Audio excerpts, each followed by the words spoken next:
Hello everyone. आज हम लोग फार्मास्यूटिकल जूरिस्प्रूडेंस सब्जेक्ट के बारे में बात करेंगे, जो कि डी फार्मेसी का सेकेंड ईयर का सब्जेक्ट है। इसका जो सिलेबस है, इसका कंटेंट कुछ इस तरीके से दिखाया हुआ होता है। इसमें काफ़ी चैप्टर दिखाए गए हैं, 26 चैप्टर।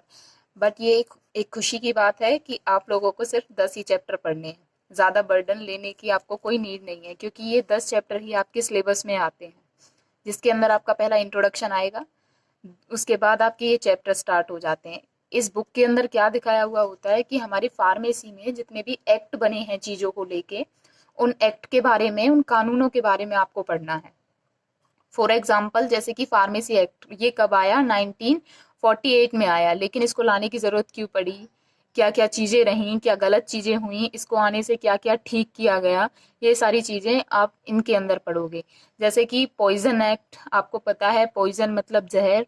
अगर हम किसी को भी इलीगल तरीके से उसे दे देते हैं तो कुछ भी हो सकता है। इंसान सुसाइडल वे से अपने पॉइजन को यूज़ कर सकता है, और उसका पूरा नाम आपके ऊपर आ सकता है कि उस बंदे की मौत आपकी वजह से हुई है। ठीक इसी इन ऐसी चीज़ों को ठीक करने के लिए पॉइजन एक्ट आया था 1990 में। इसके आने से क्या क्या चीज़ें ठीक हुई, इसको सेल करने के लिए आपको क्या लाइसेंस चाहिए, क्या क्या चीज़ें आपको रिक्वायर्ड रहेंगी। तो ये सारे एक्ट हैं जिनके बारे में आपको पढ़ना है, और ये टोटल 10 चैप्टर्स हैं जो कि आपके सिलेबस में आएंगे। इसका कंटेंट तो काफ़ी कम होता है, 10 चैप्टर्स हैं, ठीक है, बच्चा इजीली कवर कर लेगा। लेकिन इसकी जो लैंग्वेज है बहुत अटपटी होती है। वो बच्चे को ना तो स्टार्ट से समझ आती है और ना वो लास्ट से समझ आती है। तो इसके लिए मैं आपको एक तरीका बताती हूँ जिसकी वजह से आप इसे अच्छे से कर पाओगे। फॉर एग्जाम्पल, आपका ये चैप्टर नंबर 9 है, medical termination of pregnancy act 1971। 1971 में मेडिकल टर्मिनेशन ऑफ प्रेगनेंसी आया था। मतलब कि आप एक लीगल तरीके से किसी बेबी को, किसी फीटस को आप निकलवा सकते हो, टर्मिनेट करवा सकते हो। तो इसके अंदर आप देखिए, ये जो चैप्टर है वो कुछ इस तरीके से दे रखा है। होप आप सबको अच्छे से दिख रहा होगा। ये देखिए, यहाँ पे इसके ऑब्जेक्टिव दे रखे हैं। फिर उसके बाद प्रेगनेंसी में be terminated by registered medical practitioner, क्या क्या किन किन केसेस में ऐसा होना चाहिए।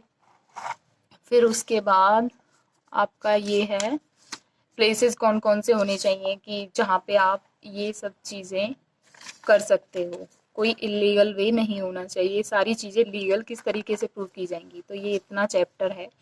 मैं आपको दिखाती हूँ कि ये सारा चैप्टर कुछ पॉइंट्स में हमने ऐसे नोट कर लिया, और वो हुआ कैसे।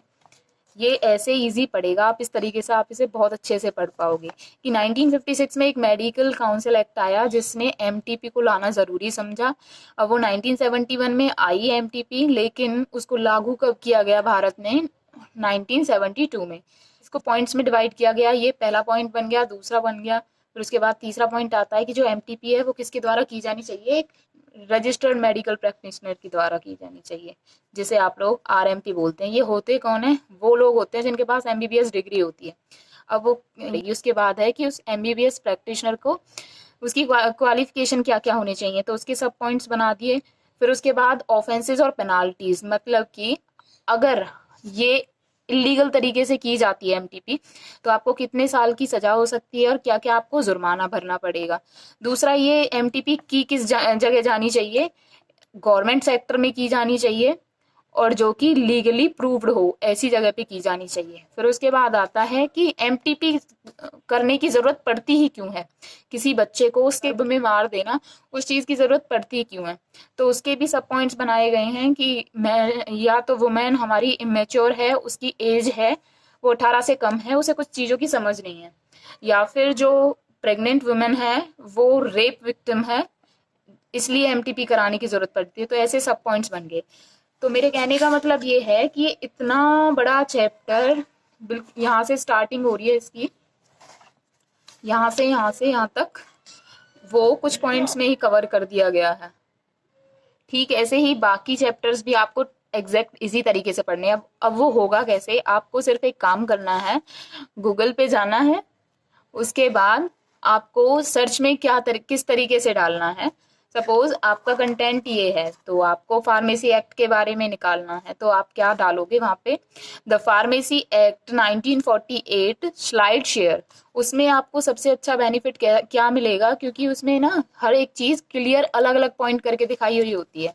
जैसे कि इस चैप्टर में था, इसमें आप लोगों को इतने अच्छे से क्लियर नहीं होगा, ऑब्जेक्टिव अलग से दिखा रखे हैं, लेकिन बाकी सारी चीज़ें कोई अलग से नहीं दिखा रखी हैं।